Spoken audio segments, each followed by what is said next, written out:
चलो तपास થઈ રહી છે, પરંતુ આ ઘટના બાદ સોશિયલ મીડિયામાં ઘણા બધા સવાલ પૂછાયા હતા। એ પોસ્ટ પણ વાયરલ થઈ હતી કે સમાજના સિંહ કહેવાતા નેતાઓ ક્યાં છે। તો આખરે આ પોસ્ટ ખૂબ ચર્ચાસ્પદ રહી અને ગોંડલના આ યુવકને માર મારવાના આક્ષેપ બાદ ગોંડલ બંધનું એલાન અપાયું છે। પરંતુ એલાન કરતા પણ મહત્વના સમાચાર એ છે કે જયેશ રાદડિયા અને ભરત બોગરા આ યુવાનને મળવા માટે હોસ્પિટલ પહોંચ્યા હતા। સોશિયલ મીડિયાની પોસ્ટે ઘણી ચર્ચા જગાવી। प्रदेश उपाध्यक्ष भरत बोगरा पण पहुंच्या। तेमने आ तमाम विगतो मेळवी।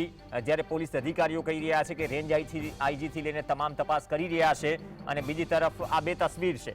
एक तरफ आ पोस्ट वायरल छे सोशल मीडिया पर के समाजना कहेवाता आगेवानो क्यां गया।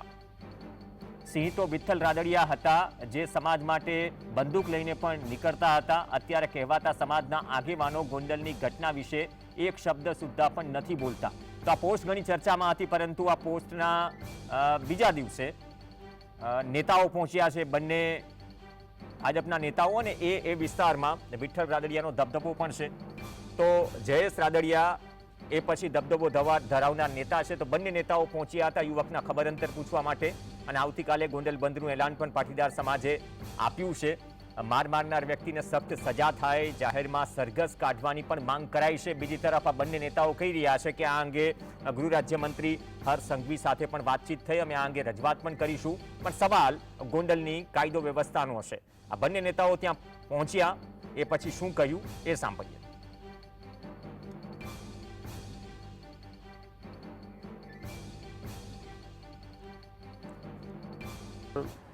બે દિવસ પહેલાં પાટીદાર સમાજના યુવાન ઉપર હુમલો કરવામાં આવ્યો।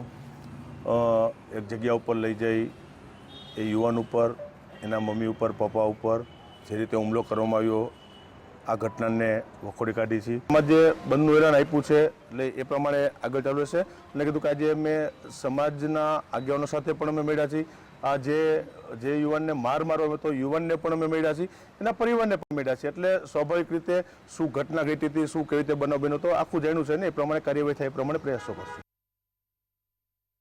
આ ઘટનાની તટસ્થ રીતે તપાસ થાય, આ ઘટનામાં સમાજની જે માંગણીઓ છે એ પ્રમાણે ઘટતી કલમનો ઉમેરો થાય અને ભવિષ્યમાં પાટીદાર સમાજ નહીં, એ સૌરાષ્ટ્ર ગુજરાતના કોઈ પણ સમાજના દીકરા સાથે આ પ્રકારની ઘટના ન થાય એવું દાખલારૂપી કામ થાય એવું અમે ગૃહમંત્રીશ્રીને અને સરકારમાં મુખ્યમંત્રીશ્રીને રજૂઆત કરીશું।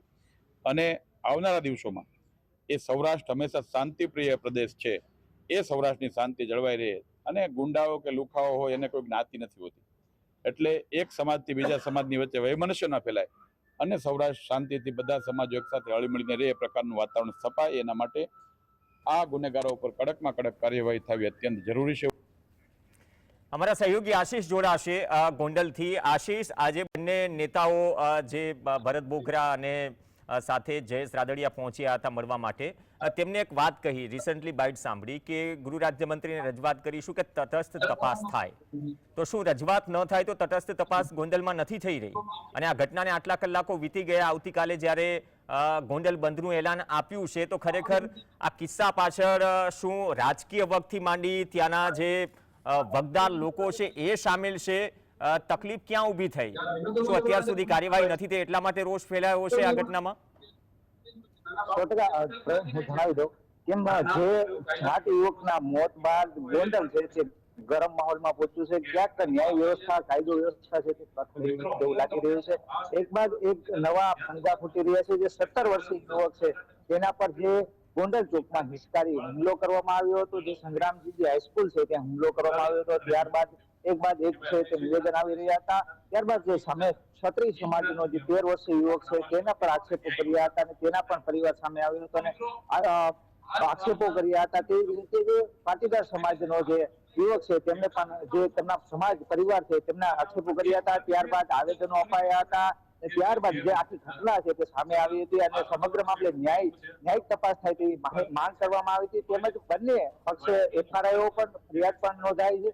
પરંતુ મોટી વાત એ છે કે ગોંડલમાં ન્યાયિક ક્યાંક તપાસ અથવા તો પોલીસ છે તે ક્યાંક શંકાના દાયરામાં છે, કારણ કે આ સમગ્ર ઘટના છે તે જાહેરના સીસીટીવીમાં પણ આવી ચૂકી છે અને સમગ્ર મામલે પોલીસે છે તે તપાસ આદરી છે। પરંતુ જ્યારે પાટીદાર સમાજે આવેદન પત્ર આપ્યું, ત્યારબાદ જે પોસ્ટો વાયરલ થઈ, જે કહેવામાં આવ્યું કે વિઠ્ઠલ રાદડિયા સિંહ હતા, સૌરાષ્ટ્રના સિંહ ગણાતા, તે પાટીદાર સમાજ માટે આગળ આવતા, બંદૂક તાકી લેતા. પરંતુ હવે ત્યારબાદ એક નવો વળાંક આવ્યો છે, કારણ કે આજે ગોંડલમાં ક્ષત્રિય સમાજ દ્વારા જે છે તે સંમેલન યોજવામાં આવ્યું છે, અને સંમેલન હાલ જે ક્ષત્રિય સમાજ છે ત્યાં ચાલી રહ્યું છે, અને નવો જ વળાંક આવ્યો છે, કારણ કે આવતીકાલે જે પાટીદાર સમાજ દ્વારા છે તે ગોંડલ બંધનું એલાન આપવામાં આવ્યું છે. એ વચ્ચે આજે મામલતદાર કચેરી પહોંચશે. આજે ક્ષત્રિય સમાજનું આવેદન છે તે મીટિંગ યોજી અને મામલતદાર ખાતે છે તે આવેદન પત્ર માટે પહોંચશે. એટલે ક્યાંક ને ક્યાંક જે છે તે આખો નવો વળાંક આવી રહ્યો છે, અને સામ સામે જે છે તે પક્ષાપક્ષી ચાલી રહી છે,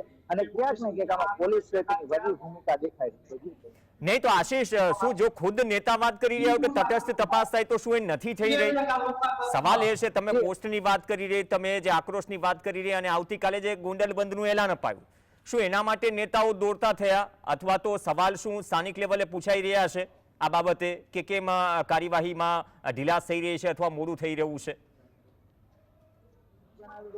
ક્યાંક ને ક્યાંક રાજકીય હિતાકુશી સમગ્ર મામલો છે તે વિખોડાઈ રહ્યો છે, ને સમગ્ર મામલે જે લોકો, જે આગેવાનો છે તે હવે પાટીદાર સમાજના આગેવાનો પણ જોડતા થઈ રહ્યા હતા. પોસ્ટો વાયરલ થાય ત્યારબાદ પાટીદાર સમાજના દેશ રાદડિયા અધ્યક્ષ ભરત બોગરા તે પણ પહોંચ્યા, અને સમગ્ર મામલે ન્યાયિક તપાસ માટેની માંગ કરી. ક્યાંક ને ક્યાંક સમાજની વચ્ચે વાદ છે તે સામે આવી જોવા મળે છે.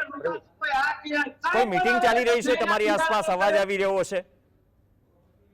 આવતીકાલના ગોંડલ બંધના એલાનને લઈને કોઈ નિર્ણય કરાયો છે કે સમજાવવાનો પ્રયાસ થયો કે બાંહેધરી આપવાનો પ્રયાસ થયો કે નહીં, આ મુદ્દે કાર્યવાહી થશે? તમે કદાચ મીટિંગ સ્થળ પર છો.